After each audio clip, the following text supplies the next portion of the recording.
എന്നാലും എൻ്റെ സഞ്ജു ഭായ്, നിങ്ങൾ തന്നെയല്ലേ ഈ ഇടയ്ക്ക് പറഞ്ഞത് നിങ്ങൾ ഒരുപാട് വലിച്ചടിക്കാനൊക്കെ നോക്കിയൊന്നും നടക്കുന്നില്ല, അതുകൊണ്ട് ഈ വലിച്ചടി പരിപാടിയൊക്കെ നടത്തി.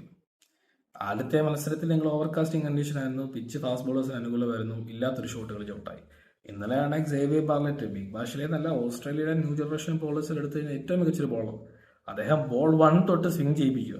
എന്നിട്ട് 4-ാം ബോൾ നിങ്ങൾ ബീറ്റണായി, 5-ാം ബോൾ നിങ്ങൾ കോൺഫിഡൻസോടെ കയറി വന്ന കവറിലൂടെ കളി കളിച്ചു. പലരും വിചാരിച്ചത് ക്യാച്ചായെന്നാണ്. 6-ാം ബോളിൽ നിങ്ങൾ ലെഗിലോട്ട് മാറിയെന്ന് ഓഫിലോട്ട് കളിക്കാൻ നോക്കുന്നത്, അതും സ്വിംഗ് ചെയ്യുന്നൊരു ബോൾ. നിങ്ങൾക്ക് കുറച്ചുകൂടി മെച്യൂറായിട്ട് കളിച്ചുകൂടി. എനിക്കിപ്പോഴും ഞാൻ ഓർമ്മയുണ്ട്, ന്യൂസിലൻഡിനെതിരായ ഫൈനലിൽ അഭിഷേക് ശർമ്മയോട് 5-ാമത്തെ ഓവറിൽ താങ്കൾ പറയുന്നൊരു കാര്യം, അതായത് 5-ാം ഓവർ ഒരു ബോളൂടെ ബാക്കി ഉണ്ടായിരുന്നു. അപ്പോൾ അഭിഷേകിനോട് താങ്കൾ പറഞ്ഞത്, അഭിഷേകെ മോനേടാ, ഒരു ബോളൂടെ ബാക്കിയുള്ള ഈ ഓവറിൽ നീ അധികം റിസ്ക് എടുക്കണ്ട, കാരണം ഒരു ഓവർ പവർ പ്ലേ ഇനിയും കിടപ്പുണ്ടെന്ന്. അഭിഷേക് അത് ചെയ്യുകയും ചെയ്തു. ആ ബോള് റിസ്ക് എടുക്കാതെ 6-ാം ഓവറിൽ തകർത്തിരുവ് റണ്ണുകാൻ എടുത്തു ഫൈനലിൽ.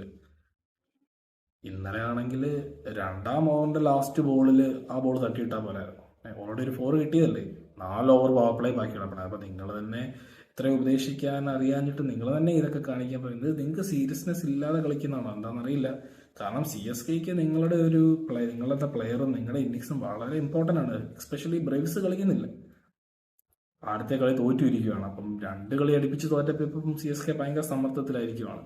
സോ നിങ്ങൾ നെക്സ്റ്റ് മാച്ചിലെങ്കിലും തിരിച്ചു വരുമെന്ന് പ്രതീക്ഷയില്ല. കാരണം നിങ്ങൾക്ക് ചെയ്യാനുള്ള നിങ്ങൾ ചെയ്തത് കാണാം. വേൾഡ് കപ്പിൽ നിങ്ങൾ തന്നെയാണ് വേൾഡ് കപ്പിൻ്റെ താരവും, ഈ വേൾഡ് കപ്പ് എടുക്കാൻ തന്നെ സഹായിച്ചത് നിങ്ങൾ തന്നെയാണ്, യാതൊരു സംശയമില്ല. പക്ഷേ എൻ്റെ അഭിപ്രായത്തിൽ you should keep inspiring people. കാരണം കേരളത്തിൽ നിന്ന് എത്ര പേരാണ് ഇന്ത്യക്ക് വേണ്ടി ജേഴ്സി അണിഞ്ഞിട്ടുള്ളത്. ഇപ്പോൾ താങ്കളെന്ന വ്യക്തി ഇപ്പോൾ കേരളത്തിലൊരു താരമാണ്, യുവാക്കളുടെ ഇടയിലാണെങ്കിലും പിള്ളേരുടെ ഇടയിലാണെങ്കിലും. അപ്പോൾ you should be keep inspiring people.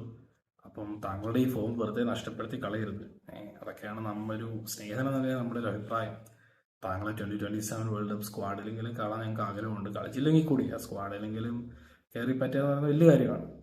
അപ്പം താങ്കളുടെ ഫോം വെറുതെ കളയാതിരിക്കുക, ഇച്ചിരി മെച്ചുവറായിട്ട്. താങ്കൾക്കറിയാം ഇങ്ങനെയൊക്കെ 2-ാം ഓവറിലൊക്കെ ഇറങ്ങി ബാറ്റ് വെക്കുന്നത് തീരെ മെച്ചുവറിലായ്മയല്ലേ. അപ്പോൾ താങ്കൾക്ക് അറിയാഞ്ഞിട്ടല്ല, താങ്കളുടെ കഴിവ് വെറുതെ എന്തിനാണ് കളയുന്നത്, എസ്പെഷ്യലി CSKക്ക് ആവശ്യമുള്ള ഈ ഘട്ടത്തിൽ. So I hope you will come back strong.